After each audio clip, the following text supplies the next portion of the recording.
Jenny was 12, and school had already decided what she was. Nerd freak. Invisible until someone needed a laugh at her expense. She carried the names like bruises, silent and heavy. Her escape was butterflies.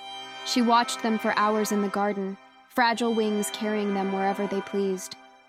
She even collected little models, plastic reminders of freedom she could only dream about.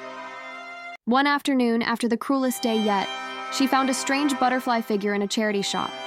Its wings shimmered like oil on water, almost alive. She clutched it like treasure, the only thing that belonged to her. That night, lying awake with the bully's voices replaying in her head, a tear slipped down her cheek. It fell onto the figure's wings. The plastic rippled, something impossible unfolded. Pain tore through her shoulders, and when it stopped, Jenny had wings of her own. At first, she thought it was a miracle. But then came the truth. She would never be accepted like this. Not by her classmates, not by her family, not by anyone. So Jenny opened her window, spread her new wings, and vanished into the night. The butterfly girl was gone. The man staggered out of the pub. Same crooked smirk Jenny remembered from the schoolyard. 20 years hadn't washed it away. His mates peeled off down the road, but he lingered to light a cigarette. That's when the wings unfolded in the dark behind him. He froze as feathers cut through the streetlit glow, steel glinting at their edges. "Jenny," he whispered, the name he hadn't spoken in decades. Her smile was thin, cruel. "Remember me?" The wings snapped shut, a muffled scream. When they spread again, he was gone. Only black feathers scattered across the pavement. The pub door opened, but no one saw her dot. No one ever did. By morning, the city whispered. Some called her a monster, some a ghost. But the frightened voices gave her a name, the Butterfly Girl, a story to scare children, a shadow to haunt grown men. Jenny didn't care what they called her. She had more names on her list, and tonight the wings would open again. The second name on Jenny's list was harder to track. A teacher. The one who had turned his back when she begged for help, who had smiled thinly and told her to toughen up. Now he wore a suit, lectured in a college. Jenny waited until dusk, perched above the staff car park. When he stepped out alone, her wings blocked the floodlight, casting him in shadow. Still pretending not to see, she whispered as feathers sliced the air. His scream was brief, cut short as her wings folded tight around him.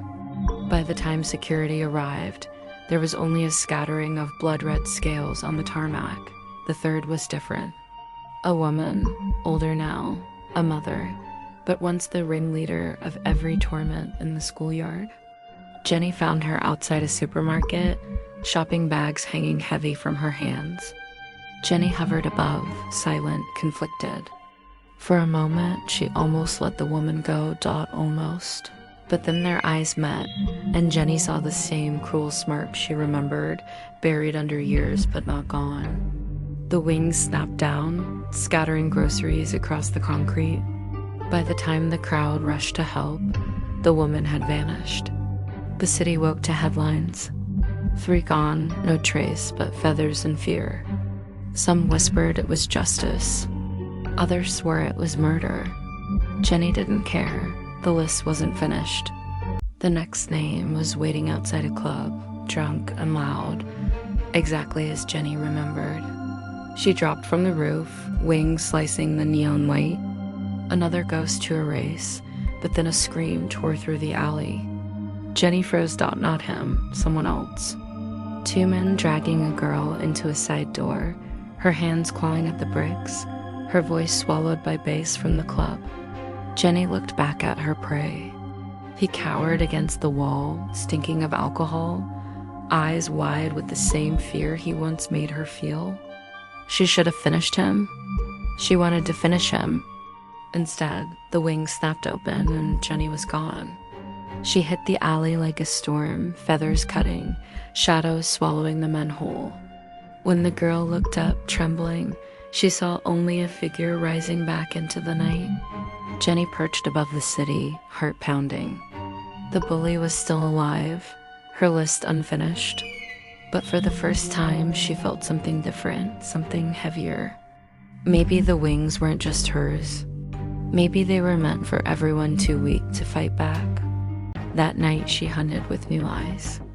No longer stalking the ghosts of her past, she turned her wings toward the living monsters hiding in plain sight. In a narrow alley, she found a man cornering a woman, his hand already over her mouth. Jenny dropped like a blade from the roof, wings folding around him with a sickening snap. When they spread again, he was gone, and the woman ran free into the night. She moved through the city like a storm.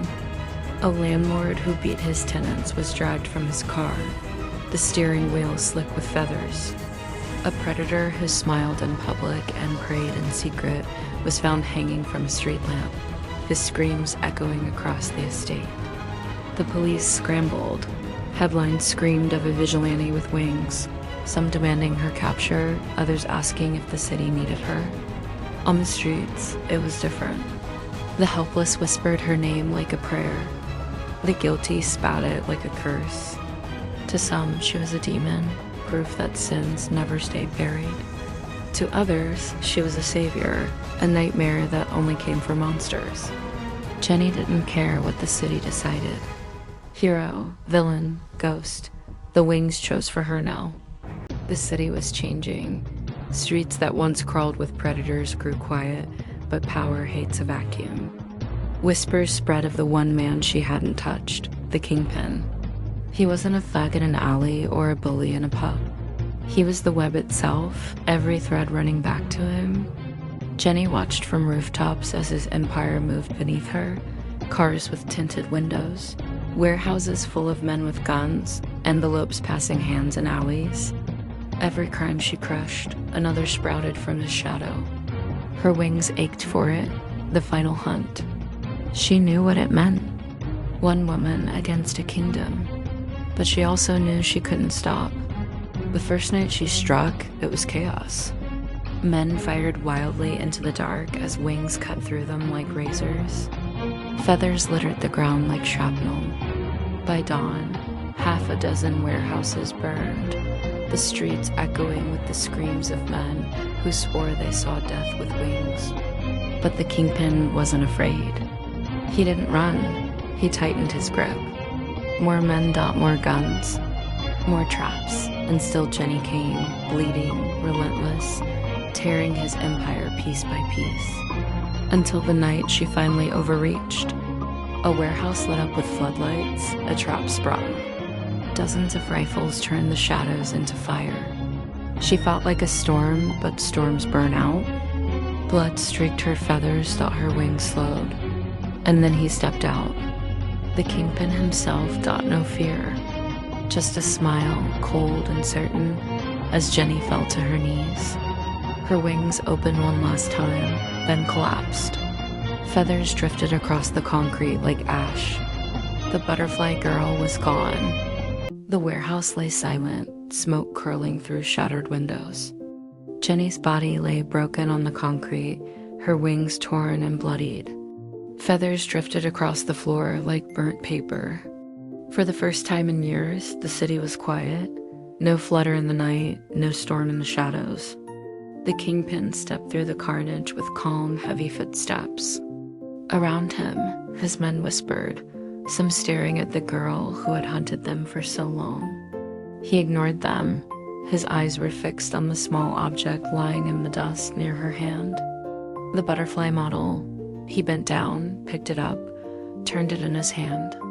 Even through grime and blood, its wings shimmered faintly, as if remembering her. For a moment, he simply stared at it, and then he smiled.